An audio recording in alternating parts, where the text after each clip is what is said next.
ఎందుకంటే ఈ సమాజం మగాడిని మనిషిగా చూడదు, బాధ్యతల బండిగా చూస్తుంది. చిన్నప్పటి నుంచి వాడికి నేర్పేది ఒక్కటే, మగాడివి కదా ఏడవకు, మగాడివి కదా భయపడకు, మగాడివి కదా బాధపడకు, మగాడివి కదా అందరినీ చూసుకో. తను ఎక్కడికైనా వెళ్తే ఇంట్లో వాళ్ళని చూసుకో అంటారు. తను ఏ నిర్ణయం తీసుకున్నా ఫ్యామిలీ మీద ఎఫెక్ట్ ఏమవుతుంది అంటారు.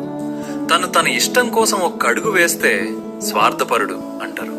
కానీ వాడి జీవితంలో ఎన్ని ఇష్టాలు చనిపోతున్నాయో, ఎన్ని కలలు మధ్యలోనే ఆగిపోతున్నాయో, ఎన్ని మాటలు గొంతులోనే మిగిలిపోతున్నాయో ఎవరు చూడరు.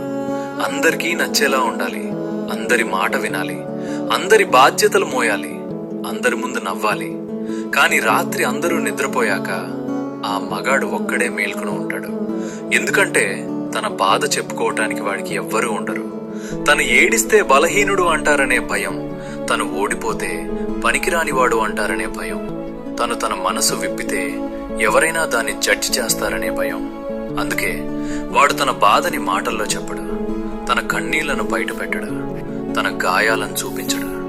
కానీ గుర్తుపెట్టుకోండి, మగాడు ఏడవకపోవటం వల్ల వాడికి బాధ లేదని కాదు, మగాడు నవ్వుతున్నాడని వాడు సంతోషంగా ఉన్నాడని కాదు, మగాడు మౌనంగా ఉన్నాడని వాడికి చెప్పటానికి ఏమీ లేదని కాదు. చాలాసార్లు తను ఓడిపోవటానికి భయపడ్డా, తన వాళ్ళు ఓడిపోతారేమో అని భయపడతాడు. తన కోసం కాదు, తన అమ్మ కోసం పనిచేస్తాడు. తన నాన్న గర్వపడాలని బ్రతుకుతాడు, తన భార్య సంతోషంగా ఉండాలని పోరాడతాడు, తన పిల్లలకు తాను పొందని జీవితం ఇవ్వాలని కష్టపడతాడు. తన కలల్ని పక్కన పెట్టి వాళ్ల భవిష్యత్తుని ముందుకు పెడతాడు. తన కోరికలు చిన్నవైపోతాయి, తన బాధ్యతలు పెద్దవైపోతాయి, తన మనసు అలసిపోతుంది. అయినా ముఖంలో ఒక నవ్వు పెట్టుకుని చెప్తాడు, నేనున్నాను, మీరు భయపడకండి. అదే మగాడి గొప్పతనం.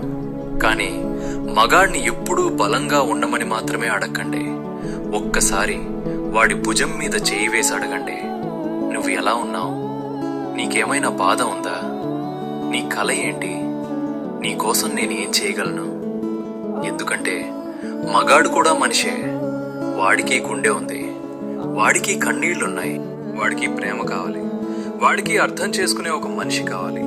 తన బాధని దాచుకుని ప్రపంచాన్ని మోసే ప్రతి మగాడికి ఒక్క మాట, నువ్వు బలహీనుడు కాదు, నువ్వు అలసిపోవచ్చు, నువ్వు ఏడవచ్చు, నువ్వు ఓడిపోవచ్చు, నువ్వు సహాయం అడగవచ్చు.